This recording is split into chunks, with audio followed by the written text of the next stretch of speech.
Good evening. It's Tuesday, July 14, 2020 here in Cebu City. I'm Cherry Ann Lim, and here's all you need to know in NewsBits tonight.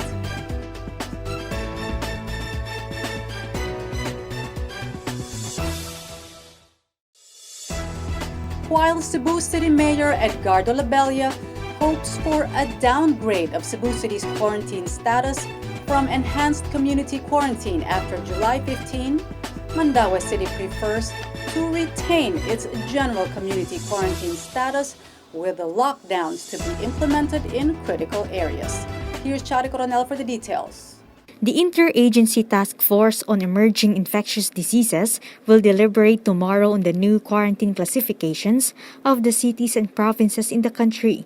The Mandaue City government expressed that it preferred to remain under general community quarantine with specific lockdowns on certain households or group of households with confirmed COVID-19 cases. The city clarified that there will be no citywide or barangay-wide lockdown.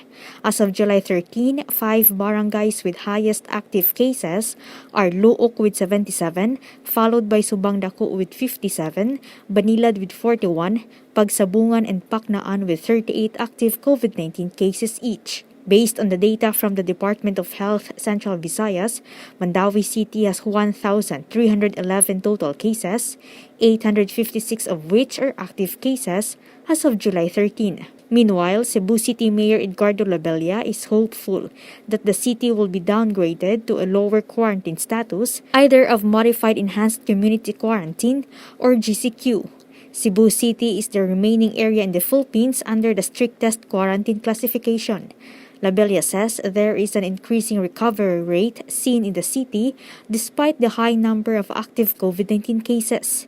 Based on the July 13 data from the DOH Central Visayas, Cebu City has 7,520 total cases, 3,338 of which are active cases. Total recoveries also rose to 3,818, while death toll is at 364. Chari Coronel, NewsBits Tonight.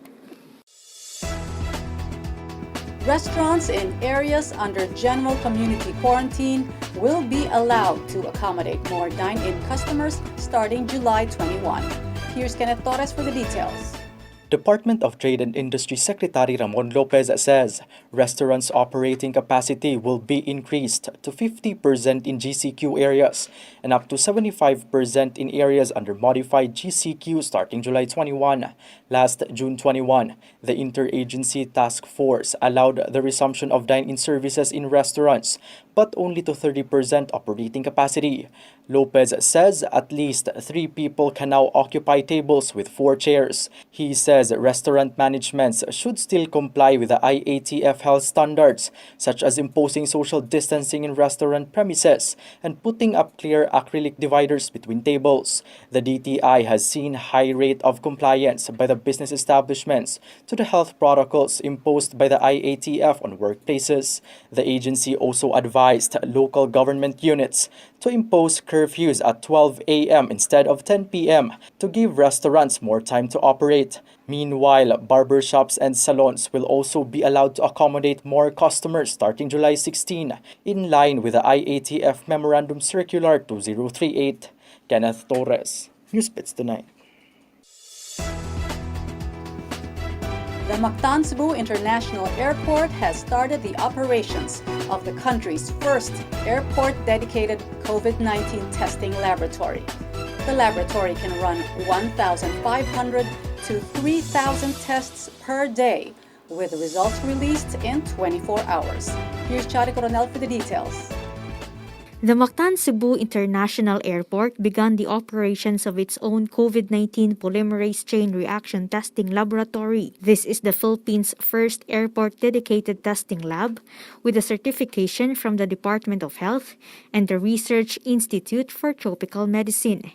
The 400 square meter laboratory is designed to process 1,500 to 3,000 tests daily, where results are released within 24 hours. The lab's state-of-the-art equipment also includes 2 Magna Pure 96 system that can process up to 96 RNA samples each in less than 2 hours, compared to the manual process that usually takes 4 to 6 hours. The construction of the laboratory started last June 1 with the first swab samples processed on June 21. GMR Megawide Cebu Airport Corporation Chief Executive Advisor Andrew Harrison says the strategy to build a COVID-19 PCR testing laboratory came from the vision of the Department of Transportation Secretary Arthur Tugade to enhance the capacity of the health sector and reduce the time taken for arriving passengers to obtain the results. Currently, PCR swab testing and a confirmed hotel accommodation pending test results are required for all international passengers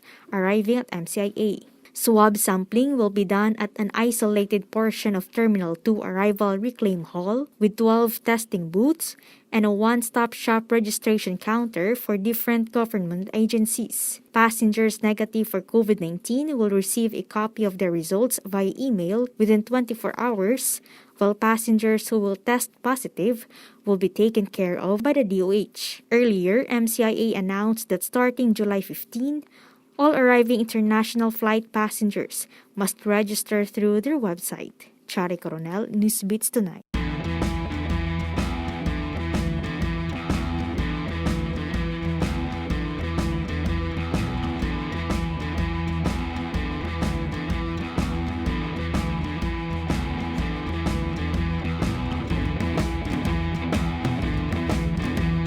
For the latest in sports, here's Kenneth Torres.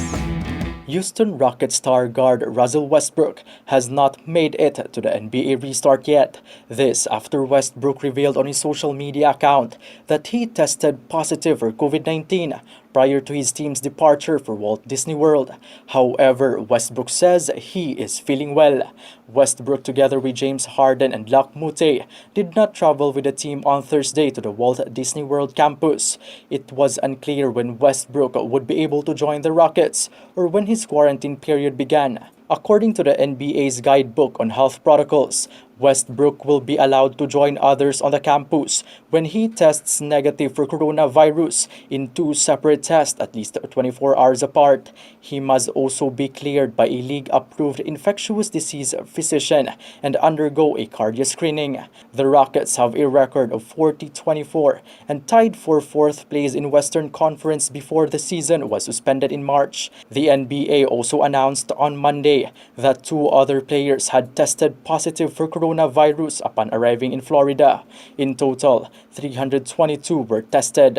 According to NBA, 19 players had tested positive for the coronavirus before arriving in Florida since July 1. Kenneth Torres, NewsBits Tonight. To get the latest, visit www.sunstar.com.ph. Subscribe to our YouTube channel and follow us on our social media accounts on Twitter and Facebook. I'm Cherry Ann Lim. Good evening.